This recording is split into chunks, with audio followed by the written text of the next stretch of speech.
It has been 15 years since the ALZ-113 virus, also known as the simian flu by human survivors, spread throughout the globe, killing billions of people, development of the Planet of the Apes, resulting in the development of intelligent apes.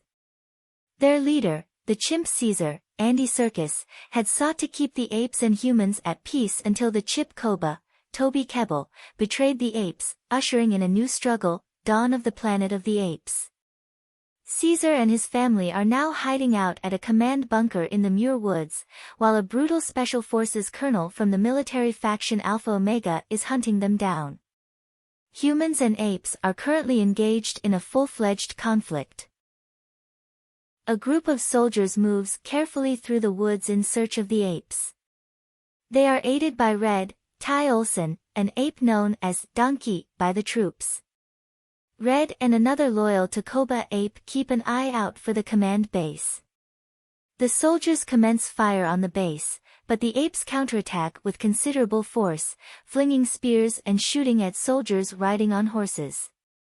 Red is apprehended, along with several other remaining soldiers. To communicate the message that the apes are peaceful, Caesar chooses to spare them and send them back to their camp unharmed. Meanwhile, Red escapes Winters, Alex Ponovich, grasp and returns to the camp. Blue Eyes, Max Lloyd-Jones, Caesar's son, returns home to his family in his friend Lake, Sarah Canning. Caesar reunites with his wife Cornelia, Judy Greer, and son Cornelius, Devon Dalton. Caesar and his pals plan to relocate the clan out of the woods and into a new home. Several Alpha Omega soldiers, led by Colonel McCullough, Woody Harrelson, stalk the command base that night while the apes are sleeping. Although the troops are slain, McCullough shoots and kills Cornelia and Blue Eyes, intending to assassinate Caesar. Caesar discovers his family's death and pursues McCullough as he flees through the waterfall. McCullough then cuts the rope and allows Caesar to fall. Caesar returns to his stronghold and directs the other apes to find Cornelius. Fortunately, Caesar discovers him safe. He leaves his son in Lake's care while he searches for McCullough, while the rest of the apes travel to the desert in quest of a new home. Following Caesar are the orangutan Maurice, Karen Conoval, the chimp Rocket, Terry Notary, and the gorilla Luca, Michael Adamthwaite. Caesar refuses to let them join him, but they insist on doing so in order to protect their leader. The apes keep moving forward. A lone man approaches them and attempts to shoot them, but Caesar shoots him first. They enter his house and discover a tiny girl, later named Nova, Amaya Miller, sleeping. Despite her appearance, Maurice kindly presents her a doll. Nova attempts to talk but is unable to do so. The apes continue on their quest, but Nova comes out and finds the dead guy, perhaps her father.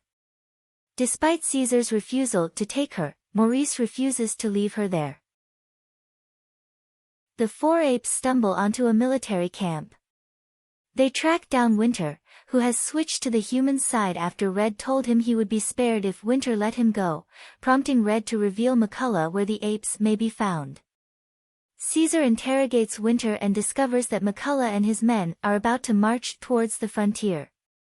The apes suddenly notice that people are nearby. Caesar covers Winter's lips to keep him quiet, and he ends up knocking him out. Caesar has a nightmare about Koba, who is bloodied and damaged even worse than before. He repeats his dying words to Caesar, "Ape do not kill ape." The apes and Nova make their way through the cold slopes. They discover the bodies of 3 soldiers who were shot in the snow. One of them is still alive, but dying. Caesar questions him about why he was shot, but the soldier, like Nova, cannot communicate. Because Maurice informs out that the man would die as a result of his wounds, Caesar puts him out of his agony. A little creature in a jacket snatches a rifle and one of the horses as the apes are looking about. The apes pursue the thing until they catch up with it in an abandoned building. It's a little ape named Bad Ape, Steve Zahn. He provides his jacket to Nova since she is cold. Bad Ape has the ability to speak like Caesar. He informs Caesar that before the simian flu, he lived in a zoo and received his moniker from what the humans used to yell at him. Bad Ape serves food labeled California Border to the gang. When Caesar inquires about the source of the meal, Bad Ape replies that it came from a human zoo quarantine camp. A soldier attacks the monkeys once they arrive at the military base. Luca kills the soldier but is killed himself. Luca assures Caesar that at least this time he was able to protect him. Even Nova weeps for Luca, who had previously showed her care. Caesar explains to the others why he chose to come alone. Maurice informs Caesar that his anger for the colonel is causing him to resemble Koba. Caesar travels alone to the camp at night, only to see two kidnapped apes hung on a mountain overlooking the camp. One of the apes informs Caesar that the ape tribe has been seized and forced to work. Red then arrives behind Caesar and uses the butt of his weapon to knock him out. When Caesar awakens, he finds himself face to face with McCullough. Caesar informs him that he came for him after killing Caesar's family. McCullough apologizes insincerely and claims he intended to kill Caesar.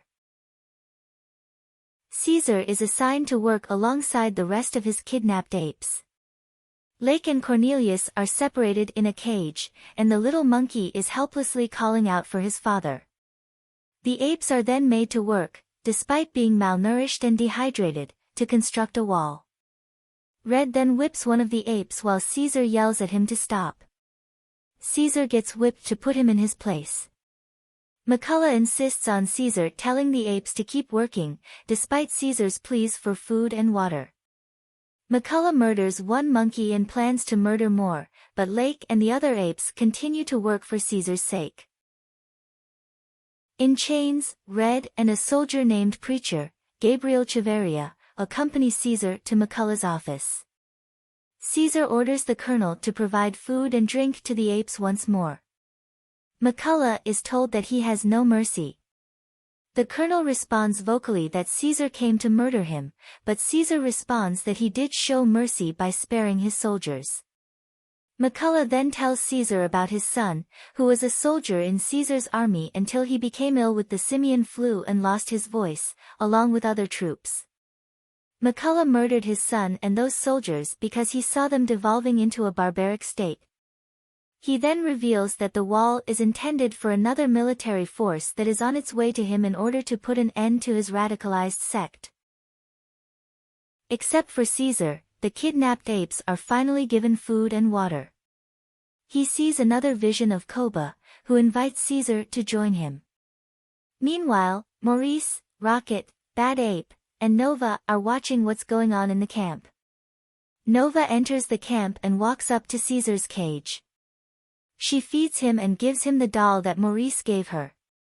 The soldiers are approaching, and fearing for Nova's life, Rocket steps in as a distraction to allow her to flee. Rocket is apprehended by the military, and McCullough takes up Nova's blood-splattered doll.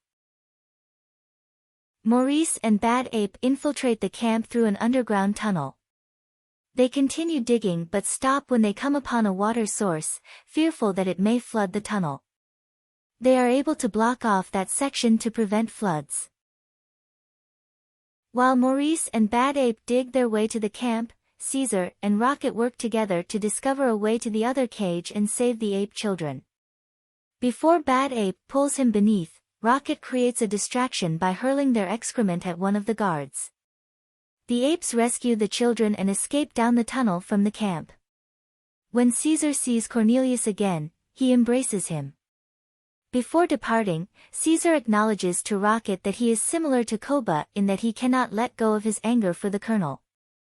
He returns to McCullough's office to complete his objective. Soon after, the opposing military force attacks the camp, blasting rockets at the soldiers while they fire back. Caesar arrives at McCullough's workplace and discovers him inebriated. He tries to talk, but he has lost his voice as well. The doll he took from Caesar's enclosure had been tainted with the new simian flu strain that causes muteness in people. The colonel takes Caesar's hand and holds it to his head, preparing for Caesar to fire the trigger.